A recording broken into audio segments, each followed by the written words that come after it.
Hoy, en Cuéntame un cuento, y verás qué contento, os traemos un relato que habita entre la penumbra y la belleza, donde la estética gótica se mezcla con el misterio del cine negro y la poesía de las luces urbanas.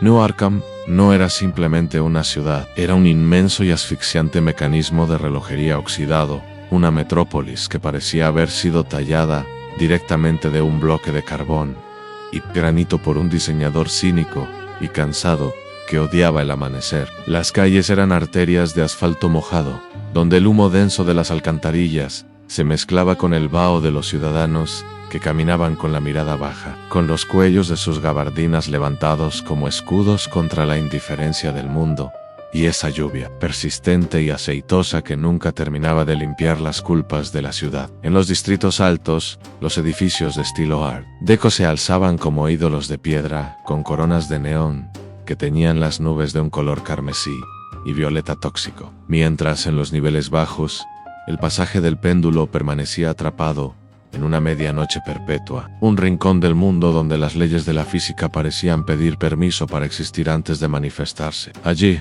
tras una puerta de hierro reforzado, cuyos engranajes emitían un gemido rítmico y aceitoso al girar, se encontraba el santuario de Siles, el relojero de los segundos prohibidos. Siles era un hombre cuya figura parecía compuesta por las mismas sombras que habitaban su taller. Sus dedos eran largos, pálidos y casi translúcido, moviéndose con una precisión sobrehumana entre muelles reales, rubíes sintéticos y espirales de acero que brillaban bajo la luz mortecina de una lámpara de diseño antiguo que chirriaba al balancearse. El taller no era una tienda convencional, sino una vasta y laberíntica biblioteca de momentos perdidos. Miles de relojes de pulsera de bolsillo, cronómetros náuticos y enormes relojes de pie cubrían las paredes de roble, oscuro hasta el techo, cada uno latiendo con un ritmo diferente, creando una cacofonía orgánica que para Silas era la única música con sentido en un universo desmoronado. Se decía en los bajos fondos que Silas no reparaba simples máquinas, sino que curaba fracturas invisibles en el tejido de la realidad, recuperando los segundos que la gente perdía en parpadeos de duda, en promesas rotas o en silencios incómodos que pesaban más que el plomo. Una noche de noviembre, en la que el viento aullaba entre las gárgolas de latón con la fuerza de un gigante invisible que reclamaba su trono, la puerta se abrió dejando paso a Elena. Ella era una detective privada cuya mirada contenía el reflejo amargo de 1000 casos sin resolver. Una mujer que había aprendido a leer la verdad en los rastros de humedad de los callejones y en los ecos de los pasos que nadie quería seguir.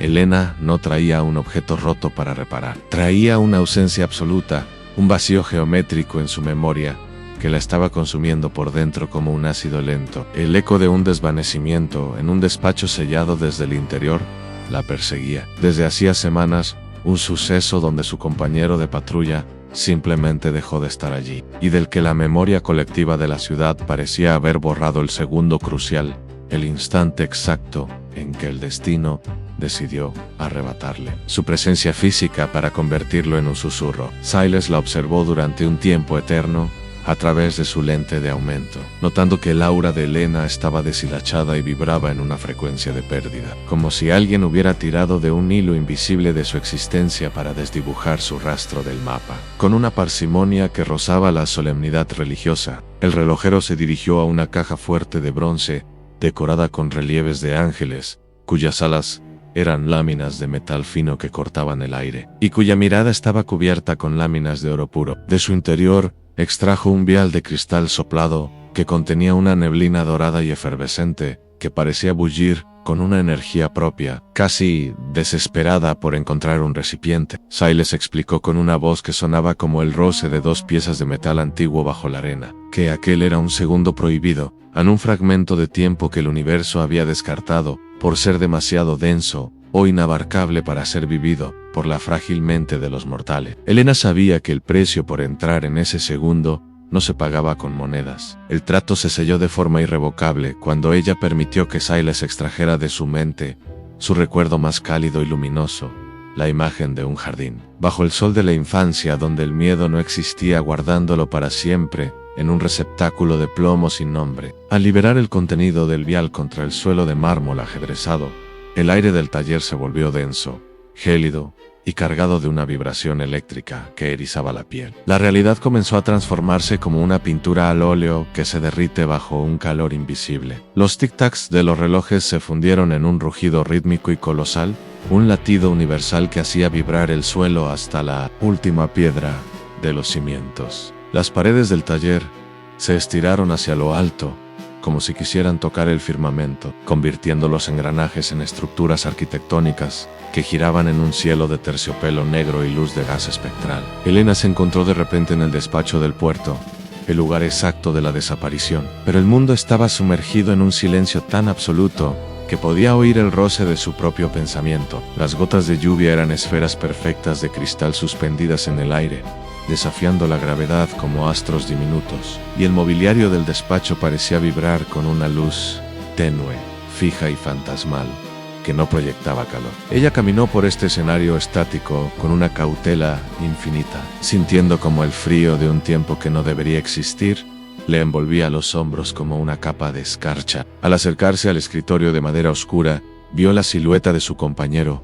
no sufriendo, sino empezando a transparentarse de forma rítmica, como si estuviera siendo borrado por una fuerza que no comprendía la materia. Pero lo que más le asombró y paralizó su aliento no fue la desaparición en sí, sino la presencia que la causaba de forma activa.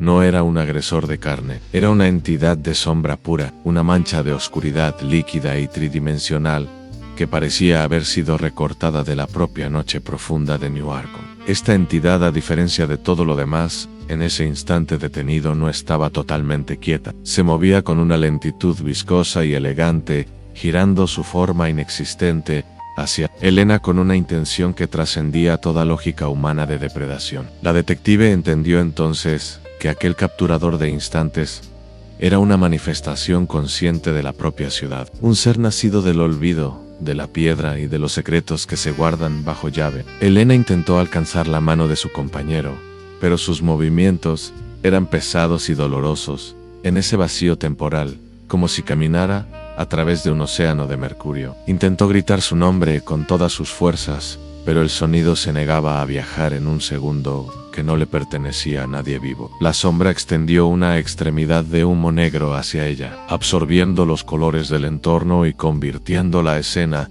en un gris ceniza carente de esperanza. Justo cuando la oscuridad estaba a punto de rodearla y reclamarla como parte de su colección de olvidos, el segundo prohibido llegó a su fin de forma abrupta. El colapso de la escena fue un estallido de luces de neón, ecos metálicos y una presión insoportable en los oídos, devolviéndola al taller de Silas en un parpadeo violento. Ella cayó sobre el mármol, jadeando por el esfuerzo de existir, con el sabor amargo del ozono y el metal en los labios. En su mano apretaba un botón de nácar que había logrado arrancar a la sombra en el último instante, la única prueba física de que aquel vacío era una fuerza real y tangible que caminaba entre las torres de la metrópolis. Silas la observó desde la penumbra de sus relojes con una mirada que mezclaba la sabiduría con una tristeza milenaria, advirtiéndole que buscar lo que se ha ido siempre tiene un precio que se paga con el propio tiempo que nos queda por vivir. Elena se puso en pie,